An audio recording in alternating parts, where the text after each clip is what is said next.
हमारे YouTube channel पे आप सभी का स्वागत। मैं एक दहेज गीत गाने जा रही हूँ, आप लोग देखना और सुनना और ढेर सारा प्यार आशीर्वाद देना। प्लीज़ आप लोग से रिक्वेस्ट है हाथ जोड़ के।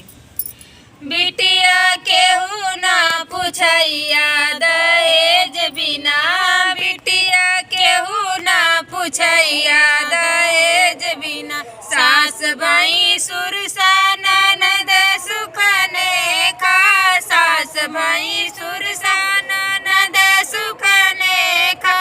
ससुर बने है कसैया दहेज बिना, ससुर बने है कसैया दहेज बिना।